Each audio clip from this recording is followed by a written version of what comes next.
बोले सतगुरु बंदी छोड़ कबीर साहिब की जय हो, मदन साहिब की जय हो, सभी संतों की जय हो, सभी भक्तों की जय हो, परमपिता परमात्मा की जय हो। तो जैसे कि आप सबको पता है कि हमारा जो प्रचार चल रहा है शब्द गुरु के लिए चल रहा है। शब्द गुरु की महिमा गाई जा रही है, शब्द गुरु के बारे में सर्व समाज को बताया जा रहा है, क्योंकि शब्द गुरु ही वो ताकत है, वो शक्ति है जिसके कारण पूरा ब्रह्मांड चल रहा है। जब तक हम शब्द गुरु को नहीं जान लेंगे, जब तक हम शब्द गुरु से अपना साथ नहीं जोड़ पाएंगे, जब तक हम जन्म और मरण में फंसे ही रहेंगे। ऐसी कोई ताकत नहीं है जो हमें जन्म मरण से निकाल सके, मात्र सतगुरु शब्द गुरु के अलावा। अगर शब्द गुरु हमें मिल गया जीते जी, तब तो समझ लो कि हमारा काम बन जाएगा। अगर शब्द गुरु हमें नहीं मिला तो भले हमने कितने ही गुरु क्यों ना किए हों, वो गुरु हमें पार नहीं कर सकते। क्योंकि जितने भी गुरु हैं वो सब देही गुरु हैं, जितने भी संसार में गुरु आए हैं वो सब देही गुरु हैं, और वो हमें देह तक का ही ज्ञान दे सकते हैं। देह तक का ज्ञान दे सकते हैं मतलब अगर उनको शब्द गुरु अटैच नहीं हुआ, यानी प्रथम दीक्षा परमात्मा ने नहीं दी है, तो वो किसी ना किसी गुरु को ही परमात्मा मान के या परमात्मा सिद्ध करके आपकी और हमारी श्रद्धा वहीं जोड़ देते हैं। आप किसी भी पंथ में चले जाओ, कहीं भी चले जाओ, वहां पर आपको गुरुओं की श्रृंखला दिखाई जाएगी कि ये गुरु पहले गुरु हैं, ये दूसरे, ये तीसरे, ये चौथे, ये पांचवें। ऐसे ही उनकी दीवारों पे फोटो लगी मिलेगी गुरुओं की, और आपको बोला जाएगा कि यही सतगुरु हैं, ये प्रथम सतगुरु हैं, ये दूसरे सतगुरु हैं, ये तीसरे सतगुरु हैं। तो मैं बस यही कहना चाहता हूं कि भाई, क्या गुरु भी कभी बदल जाता है कि ये पहला सतगुरु है, ये दूसरा सतगुरु है, ये तीसरा सतगुरु है? सतगुरु तो एक है, परमात्मा तो एक है। परमात्मा कभी बदलता नहीं है। परमात्मा सदा सदा एक रस अखंड अविनाशी है। वो जैसा सतयुग में था वैसा ही द्वापर में है, वैसा ही कलयुग, वैसा ही त्रेता में, हर युग में एक सा होता है। वो कभी बदलता नहीं है। वो रंग रूप से भी न्यारा होता है, उसका कोई रूप रंग नहीं है। वो शब्द गुरु है, वो अखंड नाद है, एक ऐसी नाद है जिसके द्वारा इस सृष्टि का सारा सर्जन हो रहा है, जिसके द्वारा ही सारी सृष्टि चल रही है। बिना शब्द की शक्ति के ये सुरत रूपी जो है, ये कभी देह नहीं धारण कर सकती, ये कभी किसी शरीर को धारण नहीं कर सकती। क्योंकि जितने भी खंड ब्रह्मांड चल रही है, सब शब्द की शक्ति से ही टिके हुए हैं। शब्द ही धरती, शब्द ही आकाश, शब्द ही शब्द भया प्रकाश, सगल सृष्टि शब्द के पाछे, नानक शब्द घटे घटे आछे। जितने भी खंड ब्रह्मांड है ये सब शब्द की शक्ति से ही चल रहे हैं। अगर शब्द नहीं तो कुछ नहीं। लेकिन हम जब से शब्द से बिछड़े हैं, यानी हम अपने मूल स्वरूप से बिछड़े हैं, तब से हम जन्म और मरण में उलझ गए हैं। हम बार बार कोई ना कोई देह धारण कर रहे हैं, बार बार इस जन्म मरण में आ रहे हैं, बार बार हम किसी ना किसी गर्भ में जा रहे हैं, केवल इसी लिए क्योंकि हमें नहीं पता कि हम इस शरीर को छोड़ के जाएं तो जाएं कहां। इतना तो सबको पता है कि शरीर तो छोड़ना ही है, लेकिन ये नहीं पता है कि शरीर छोड़ के जाएं कहां। इसीलिए जीव भटका खा रहा है। अगर उसे यह ज्ञान हो जाए कि मैंने शरीर छोड़ के कहां जाना है, तो भटकने का कोई मतलब ही नहीं बनता। उसके बाद वो भटक नहीं सकता। इसीलिए बोला साहिब ने कि त्रिकुटी मध्य ध्यान लगाए, कहो कहां को जाए, और द्वार ना पावे शब्द का, फिर भटका खाए।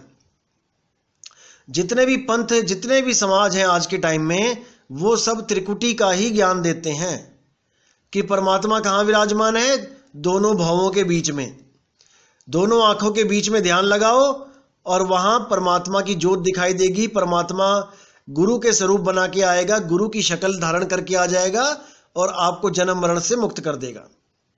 यही ज्ञान सारे पंथों में चल रहा है। इसलिए साहिब ने कहा त्रिकुटी मध्य ध्यान लगाए और कहो कहां को जाए। कहां जाओगे? त्रिकुटी में ध्यान लगा रहे हो, कहां जाओगे? द्वार न पावे शब्द का, फिर भटका खाए। वो शब्द द्वार जब तक नहीं मिल जाता, ये जीव भटका ही खाएगा। इसको बचाने वाला कोई नहीं है।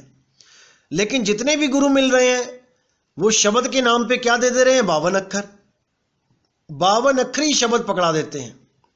उनको जपता हुआ जीव बेचारा सोचता है कि मेरे गुरु ने मुझ पे दया करके मुझे शब्द का लखाव कराया है, शब्द का भेद दिया है, और वो उन 52 अक्षरों वाले शब्द को जपता जपता जपता जपता 84 में चला जाता है।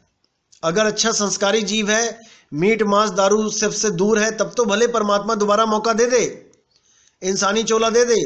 लेकिन कई लोग होते हैं जो गुरु धारण करके भी मीट मांस दारू तंबाकू बीड़ी जर्दा नहीं छोड़ पाते हैं। उनको तो वापस जाना ही पड़ेगा 84 में।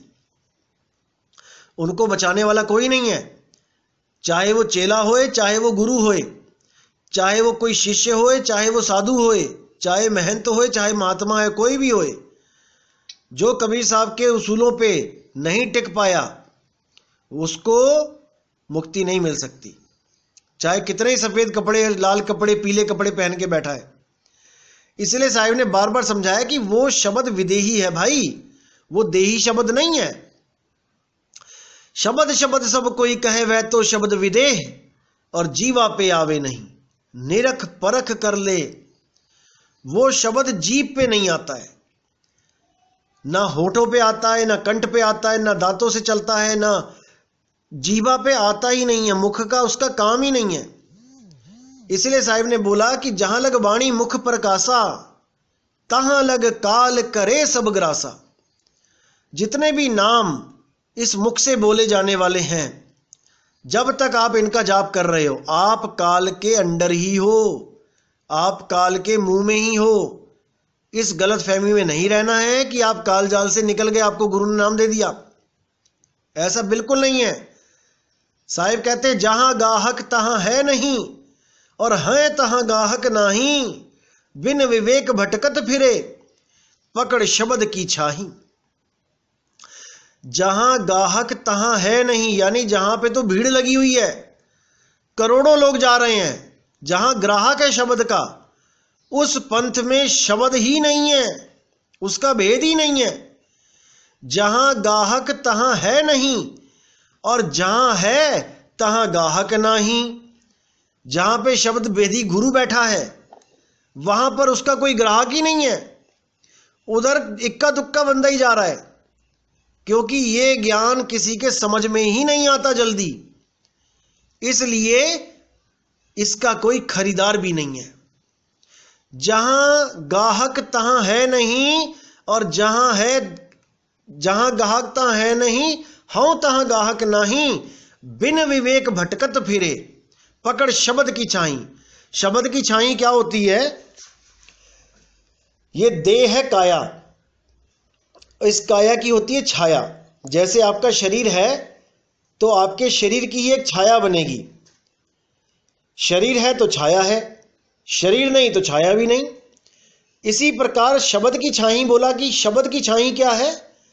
उस सार शब्द का जो छाई है वो क्या है? ये जो अक्षर हमारे निकल रहे हैं, वो सार शब्द एक आवाज रूपी है, धुन रूपी है। उसी एक धुन से हमारे गले से एक आवाज निकलती है। उस धुन के कारण, उस अकह नाम के कारण हमारे गले से एक आवाज निकलती है। ये उसकी छाही है, ये उस शब्द की छाही है, यानी उसकी नकल है, उसका प्रतिबिंब है। अब इसी छाही से आगे 52 अक्षर पैदा हो रहे हैं। जैसे किसी ने बोला आ, तो उसके आगे होंठ लगा दिए, पा बन गया। किसी ने बोल दिया टा बन गया। यानी उसी एक आ आकार से, कह आकार से ये सारे 52 अक्षर बन जाते हैं। और साहिब कह रहे हैं कि बिन विवेक भटकत फिरे, पकड़ शब्द की छाही। यानी शब्द को तो नहीं समझ पाए, शब्द का भेद तो प्राप्त नहीं कर पाए, लेकिन शब्द की छाही पकड़ के बैठ गए, शब्द की परछाई पकड़ के बैठ गए। यानी उस शब्द के द्वारा, उस शब्द की वजह से जितने भी शब्द बन रहे हैं उनको पकड़ के बैठ गए, तो इससे कल्याण नहीं होगा। इसीलिए साहिब ने बिल्कुल क्लियर कर दिया, 52 अक्षर जीव आधारा और आदि अक्षर जीभ्या से न्यारा। ताही को सत सिमरण कहिए और सिमर सिमर नर उतरो पारा। उसी को सत्य सिमरण कहते हैं, उसी के द्वारा आपका जन्म और मरण खत्म होगा। नहीं तो आप दोबारा 84 में चले जाओगे, पता नहीं कौन कौन सी जूनों में आपको जाना पड़ेगा, कुत्ता बिल्ली बकरा हाथी घोड़ा शेर सांप, पता नहीं क्या क्या बनना पड़ेगा। कुछ लोग कहते हैं किसने देखा? अरे भाई गली से बाहर तो निकलो, कोई ना कोई गली में कुत्ता दिखाई दे जाएगा, कोई ना कोई बिल्ली चूहा दिख ही जाएगा, घर में छिपकली दिख जाएगी। तो दिख ही रहा है, और क्या दिखाया जाए? वो भी तो तुम्हारी तरह चल रहे हैं, खा रहे हैं, पी रहे हैं, तुम्हारी तरह ही सब कुछ काम कर रहे हैं, और क्या दिखाया जाए? अभी भी नहीं समझ पाओगे तो कब समझोगे? ये 84 का जाल है भाई, इसको बहुत अच्छी तरह समझना है। इसको तोड़ोगे कैसे? अगर गलती से 84 में चले गए तो भाई ऐसी हालत हो जाएगी कि ना जीते में ना मरते में। आप किसी गाय बैल को देखो, कोई सांड घूमता है गली में, देखो उसकी आंखों में ऐसी आंसुओं की धारा चलती है कि उसके निशान तक पड़ जाते हैं। उसकी आंख में आप आंसू के निशान देख सकते हो, रोने के निशान। वो इतना रोते हैं, लेकिन हमें नहीं समझ में आ रहा है। हम तो ऐश में लगे हुए हैं, इंसानी चोले में। हम इंसान चोले में इतना ऐश कर रहे हैं कि जिसका कोई हद नहीं, परमात्मा को भूले बैठे हैं। हमें सारे काम इंपॉर्टेंट लगते हैं, हर चीज इंपॉर्टेंट लगती है, लेकिन हमें बस परमात्मा के नाम पे नींद आ जाती है, परमात्मा के नाम पे हम बोर हो जाते हैं, परमात्मा के नाम पे हमें सारी दुनिया के काम याद आ जाते हैं। आप पूरी फिल्म देखोगे 3 घंटे तक देख लोगे, बोरिंग मूवी भी है तब भी 3 घंटे आप बिता सकते हो आराम से। लेकिन आप 20 मिनट अगर भजन पे बैठोगे तो 20 मिनट में ये मन ऐसे कहेगा कि अरे उठ जा भाई, क्या करने लग गया ये काम, ये नहीं होता मुझसे। ऐसा ये मन भ्रमित करता है, ऐसा ये मन आपको उठाना चाहता है भक्ति से। बैठने नहीं देगा ये 10 मिनट भी, क्योंकि इसको पता है कि अगर ये बैठना शुरू कर दिया इसने तो ये बैठ बैठ के मुझे एक दिन खत्म कर देगा।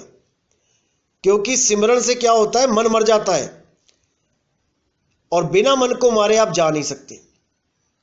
इसीलिए साहब ने बोला, मन को मार गगन चढ़ जाई और मान सरोवर पैठ नहाई। बिना मन को मारे कोई मुक्त नहीं हो सकता। इसीलिए बिल्कुल क्लियर कर दिया साहब ने, मन के हारे हार है और मन के जीते जीत।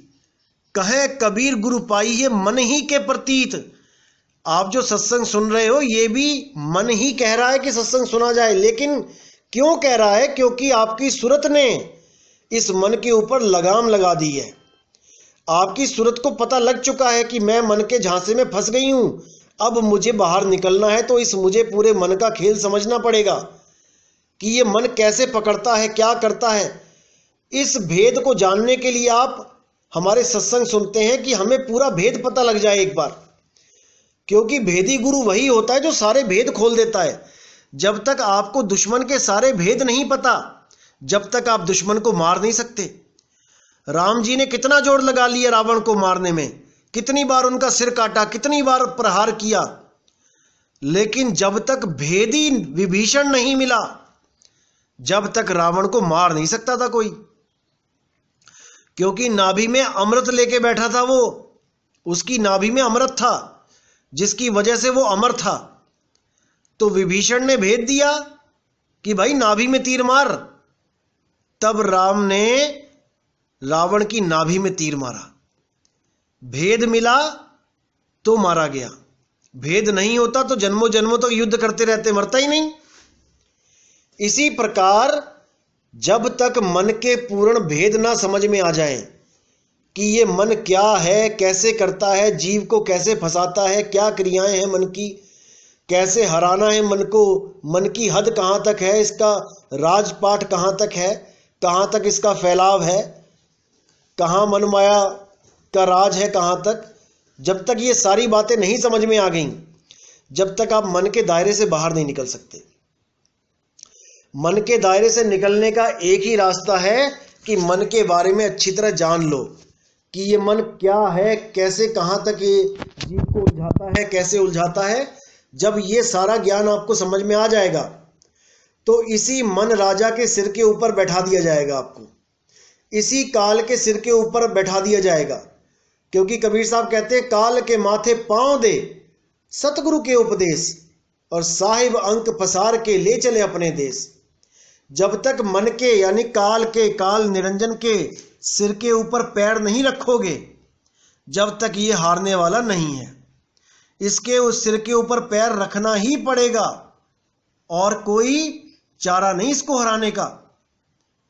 अगर कोई सोचे कि इससे जंग करेंगे और ऐसे मन को लड़के हरा देंगे, नहीं हरा सकते। इसको हराने का एक ही तरीका है कि जैसे अंकुश लेके हाथी के ऊपर बैठ जाओ। हाथी को आप हरा नहीं सकते, हाथी इतना ताकतवर है कि आपकी चलने नहीं देगा 2 मिनट भी। लेकिन अगर आप गुरु से भेद लेके अंकुश उठा के, अंकुश हाथ में लेके उस हाथी की गर्दन पे बैठ जाओ, उसके सिर के ऊपर बैठ जाओ और उसके सिर के ऊपर प्रहार करो, तब वो बड़े से बड़ा हाथी कंट्रोल में आ जाता है। बड़े से बड़ा हाथी कंट्रोल में आ जाता है एक छोटे से अंकुश की वजह से। तो अंकुश क्या है? अंकुश है जुगती, उस हाथी को कंट्रोल करने की जुगती। बिना अंकुश के हाथी कंट्रोल नहीं होगा। इसलिए साहिब ने हर जगह यही बोला है कि भेदी गुरु की शरण में जाओ। जब तक भेदी गुरु भेद नहीं बता देगा, जब तक कल्याण नहीं होगा भाई। इसलिए साहिब ने बार बार बोला कि वस्तु कहीं ढूंढे कहीं कैसे लागे हाथ, और गुप्त वस्तु तब मिले भेदी लीजे साथ। जब तक भेदी गुरु नहीं मिला, जब तक बात नहीं बनेगी। इसलिए सबसे इंपॉर्टेंट है भेदी गुरु होना। गुरु होना नहीं, गुरु तो बहुत सारे हैं, गुरुओं की तो कोई गिनती नहीं है संसार में, जितने मर्जी गुरु बना लो। लेकिन भेदी गुरु वो गिनती हैं, गिनती मात्र हैं, बिरले हैं। करोड़ों करोड़ों गुरुओं में कोई एक आधा गुरु होता है भेदी गुरु, जो सारे भेद जानता है, जो एक एक चीज क्लियर करके आपको अपने ही मन से जीतने की विधि बता देता है। किसी और से झगड़ा नहीं करना है, आपका झगड़ा स्वयं से है, अपने आप से जीतना है, अपने मन से जीतना है। मन के हारे हार है, मन के जीते जीत। अगर आपने जीतना है तो मन से ही जीता जाएगा। जब अंत समय आएगा तो ये मन क्या करेगा? जीव को फंसाने के लिए क्या करता है ये आपके बीवी बच्चे, आपकी माता पिता, आपके दादा दादी, ये किसी में भी मोह फंसा देगा आपका कि दादा दादी छूट रहे हैं, माँ बाप छूट रहे हैं, बच्चे छूट रहे हैं, मेरे पीछे इनका क्या होगा, ये कैसे खाना खाएंगे, कहाँ रहेंगे, क्या करेंगे, सारी चिंताएं दे देगा आपको। ये सारे जाल हैं इस मन के। इसलिए नानक साहब ने कहा, बंधन मात पिता संसारा। ये जितना संसार आपको दिख रहा है कि ये मेरा है मेरा है मेरा है, ये सब बंधन है। ये आपको फंसाने के लिए, ये मछली को फंसाने के लिए कांटा लगा रखा है, जाल बिछा रखा है कि कहीं तो फंसेगा। किसी की बीवी से नहीं बनती तो उसको बीवी का कोई मोह नहीं है, लेकिन बच्चे प्यारे लग रहे हैं, बच्चे कांटा बना रखे, कहीं तो फंसेगा। किसी को बीवी बच्चों से मोह नहीं है, माँ बाप से इतना प्रेम करवा रखा है, मोह करवा रखा है, तो माँ बाप में तो फंसेगा। कोई तो ऐसी चीज में फंसेगा जो इस दुनिया में वापस खींच के ले आए उसको। इसीलिए ये सारा संसार एक जाल है। इस जाल में इतना उलझा रखा है इस जीव को कि ये जाल को तोड़ना ही नहीं चाहता। ये सोचता है मुझे इसी जाल में आनंद मिल रहा है, मैं इसी जाल में रहना चाहता हूं। लेकिन जब अंत समय आता है तो कोई साथ नहीं देता। फिर अपने माँ बाप बीवी बच्चों को याद करता हुआ जहां आसा तहां वासा, फिर गर्भ में चला जाता है, फिर नए बीवी बच्चे मिल जाते हैं, फिर माँ बाप नए मिल जाते हैं, फिर पिछले वालों से मोह छूट जाता है, उनको भूल गया। याद करो तुम्हारे पिछले जन्म में तुम्हारे माँ बाप कौन थे, तुम्हारे बीवी बच्चे कौन थे, एक भी याद नहीं है। पता नहीं किस हाल में बेचारे सड़क पर जिंदगी गुजार रहे होंगे। सोचो, उनका एक भी पल का ख्याल नहीं है आपको कि वो कहां है कहां नहीं। लेकिन जब आपने पिछले देह को छोड़ा था, पिछले जन्म में जब आपकी मृत्यु हुई थी, तो आप उनके लिए खूब रो रहे थे, इसीलिए आप यहां वापस आ गए हो। अब दोबारा से आपने वही जाल बुन लिया है, माँ बाप भाई बहन बीवी बच्चों का। अब फिर इस जाल में उलझने के लिए पूरे तैयार हो, और जैसे ही शरीर छूटेगा दोबारा से वही कामना करोगे कि हाय मेरे बीवी, हाय मेरा बच्चा, हाय मेरी माँ, हाय मेरा बाप। दोबारा फिर आपको एक गर्भ जून दे दी जाएगी। अब ये बीवी बच्चे माँ बाप छूट जाएंगे, इनको याद तक नहीं करोगे एक पल भी। अब नई माँ, नया बाप, नई बीवी, नई बच्चे, अब उनसे मोह लग जाएगा। इसी प्रकार ये चलता रहेगा, चलता रहेगा, चलता रहेगा, अनंत युगों तक चलता रहेगा। ये कब टूटेगा? जब आप ये जान जाओगे कोई मेरा बीवी नहीं, कोई मेरी माँ नहीं, कोई मेरा बाप नहीं, कोई मेरे बच्चे नहीं, ये सब परमात्मा के जीव हैं, इस संसार में आए हैं अपनी जून भोगने के लिए। जितने भी लोग इस संसार में आए हैं, चाहे वो कोई एक्टर हो, चाहे वो प्राइम मिनिस्टर हो, चाहे वो चीफ मिनिस्टर हो, चाहे वो कोई भी हो, सबको जेल हो गई है और फांसी लगी हुई है। बस तारीख आगे पीछे है। किसी को आज फांसी पे चढ़ाया जा रहा है, किसी को 2 दिन बाद, किसी को 2 महीने बाद, किसी को 2 साल बाद, किसी को 20 साल बाद, किसी को 100 साल बाद, लेकिन फांसी सबको लगनी है। सबके सब फांसी पे चढ़ने के लिए तैयार हैं, बस आगे पीछे चलता रहता है काम। तो हमारा भी नंबर लगा हुआ है, हम भी जाएंगे, लेकिन याद रखना अगर इस बार गलती कर दी तो दोबारा आ जाएंगे, दोबारा फांसी लगेगी। एक बार मरना बहुत मुश्किल है, लेकिन बार बार मरना पड़ेगा इस संसार में आने के बाद। इसलिए मोह बिल्कुल मत करो, प्रेम करो सबसे, प्रेम को मना नहीं करता, लेकिन मोह मत करो। प्रेम में और मोह में जमीन आसमान का अंतर है। अगले सत्संग में इसको खुल के बताया जाएगा, प्रेम क्या है और मोह क्या है। तो आज का सत्संग यही समाप्त करते हैं, और सब भाइयों को